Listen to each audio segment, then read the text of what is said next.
NCB के सबसे बड़े खुलासे इस वीडियो में आपको देखने को मिलने वाले हैं दोस्तों। सच में आपको हैरान कर देंगे।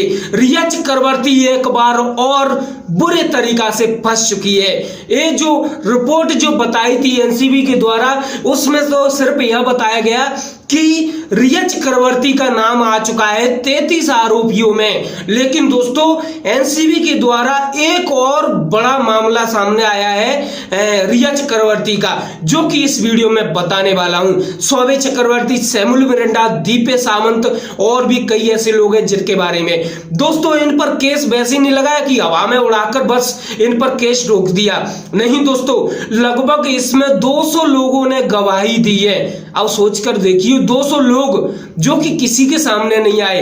ये सब कैसे भी कार्य चल रहा था, लोगों की नजर में नहीं आए। वे लोग 200 लोगों ने गवाही दी और इसमें इलेक्ट्रॉनिक एविडेंस के आधार पर और फॉरेंसिक रिपोर्ट के आधार पर इन पर एक केस लगाया गया है। और एनसीबी के द्वारा एक और सबसे बड़ा दावा किया गया है जिसे सुनकर आप हैरान रह जाओगे। दोस्तों एनसीबी का एक और सबसे बड़ा दावा कि रिया चक्रवर्ती नवंबर 2019, समझ रहे हैं ना दोस्तों, नवंबर 2019 से रिया चक्रवर्ती ने अपने घर में ड्रग्स मंगाना स्टार्ट कर दिया था। और दोस्तों सबसे बड़ी बात यहां पर है कि रिया चक्रवर्ती खुद के रुपयों से, दोस्तों वह सुशांत से रुपए नहीं लेती थी। वैसे तो हर कार्य जो कुछ खरीदती थी शोभे चक्रवर्ती खुद की पढ़ाई के लिए, जबकि कुछ भी कपड़े खरीदता सुशांत सिंह राजपूत के रुपयों से। लेकिन दोस्तों रिया चक्रवर्ती ड्रग्स वह खुद के रुपयों से लेती थी।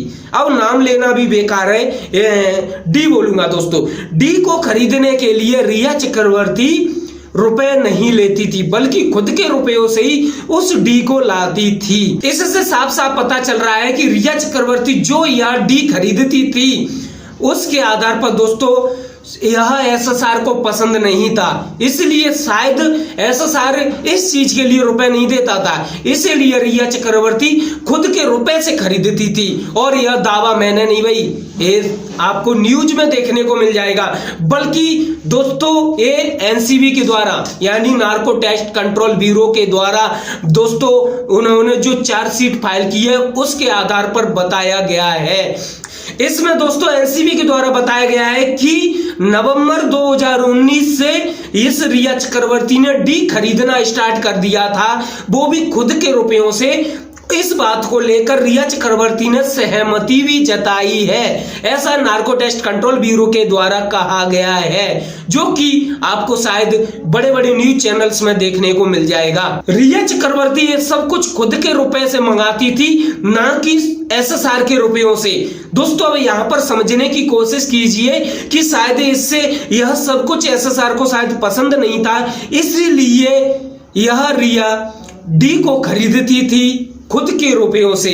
ऐसा हो ही नहीं सकता कि सब कुछ खरीदे एसएसआर के रुपयों से और इस डी को खरीदे खुद के रुपयों से। इसमें रिया चक्रवर्ती अकेली नहीं है, रिया चक्रवर्ती, शोभे चक्रवर्ती और हाउस मैनेजर सुशांत सिंह राजपूत का वह सैमुअल मिरांडा, और वो एक और है कुक दीपे सावंत, और दोस्तों एक और है ऋषिकेश। ऐसा ही कुछ एक शख्स है जिसका नाम भी इसमें शामिल किया गया है इस रिया के साथ, कि ये सब मिलकर ये सब मंगाते थे, डी को मंगाते थे, सप्लाई करते थे। यह सब कुछ NCB narco test control bureau के जो चार्जशीट है उसके द्वारा बताया गया है। अब आप लोगों की समझ में क्या आ रहा है जरूर मुझे कमेंट्स करके बताना, ज्यादा से ज्यादा वीडियो शेयर करके दूसरों लोगों तक। लेकिन इनमें से कुछ लोग जमानत के कारण बाहर हैं और कुछ लोग अभी भी जेल में हैं। यह सबसे बड़ी खबर दोस्तों। एक और सबसे बड़ी बात बोली गई है एनसीबी की चार्जशीट के द्वारा कि यह रिया चक्रवर्ती जो डी खरीदती थी वह अपने भाई शोभे चक्रवर्ती के लिए भी खरीदती थी, और इस बात पर सहमति भी जताई है। दोस्तों यहां पर समझने की कोशिश कीजिए कि जो रिया डी खरीदती थी वह शोभे के लिए डी, गांजा, दोस्तों ये सब जो भी और दो चार चीजें हैं इनका निर्यात, आयात, ट्रांसपोर्ट ये सब कुछ करती थी यह रिया, यानी कि इसने आयात निर्यात सब चालू कर दिया। दोस्तों यह सच में सोच विचार ही करना चाहिए इस आधार पर कि एक एक्टर होकर ऐसा कार्य करती थी। सच में यह चौंकाने वाली बात है और आपको भी हैरान कर रही होगी यह बात। अब तक तो एनसीबी ने वह चार्जशीट बताई थी कि भाई ये चार्जशीट में इन लोगों के नाम आ गए, लेकिन दोस्तों उसमें इन लोगों ने क्या किया है वह भी सामने आ गया है। और सबसे बड़ी बात तो यहां पर है कि एनसीबी ने बोला है कि अभी भी 17 से अधिक लोग हैं, यानी कि दोस्तों एनसीबी के द्वारा जो बताई गई है लगभग 32-33 लोग हैं, इनकी तो चार्जशीट फाइल कर दी है, लेकिन इनके अलावा भी लगभग 17 से अधिक लोग हैं, उनकी चार्जशीट फाइल करेगी अभी एनसीबी, अभी वह पेंडिंग में। और सबसे बड़ी बात कि अभी भी एनसीबी अपनी जांच कर रही है, यानी कि अभी भी जांच पड़ताल में लगी हुई है, अभी भी जांच खत्म नहीं हुई है। रिया चक्रवर्ती समेत लगभग 32 लोगों पर अवैध तस्करी के खिलाफ दोस्तों एनडीपीएस एक्टर के सेक्शन 27 के तहत इन पर यह मामला दर्ज किया गया है। अब यह दोस्तों मामला क्या है, कितने साल की सजा होती है इस मामले के तहत? तो इसमें सजा का प्रावधान है 10 साल से लेकर 20 साल तक का। अब सोच के देखिए 10 साल से कम की सजा नहीं होती है ऐसे मामले में, क्योंकि यह मामला एक पूरे देश को अंदर से खत्म करता है, ऐसा मामला है।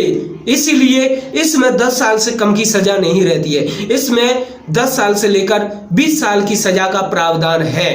इस वीडियो को देखकर इन सभी की जो करतूत सामने आई है, इसे सुनकर आपको कैसा लगा हमें जरूर अपने विचार कमेंट्स बॉक्स में बताना, क्योंकि हम भी तो जानना चाहते हैं कि भाई देश की जनता क्या क्या सोचती है, आप लोगों के मन में क्या विचार है, जरूर हमें कमेंट्स करके बता सकते हैं और वीडियो को शेयर कर सकते हैं ताकि दूसरे लोगों को भी यह खबर पता चले, क्योंकि दूसरे लोग भी कई महीनों से इंतजार कर रहे थे कि आखिरकार एनसीबी क्या कर रही है। तो भाई एनसीबी ने बता दिया क्या कर रही है, सब कुछ बता दिया। अभी भी एनसीबी की जांच चल रही है और क्या कर रही है वह सब कुछ बताकर रहेगी A to Z। एक और ये सबसे बड़ी न्यूज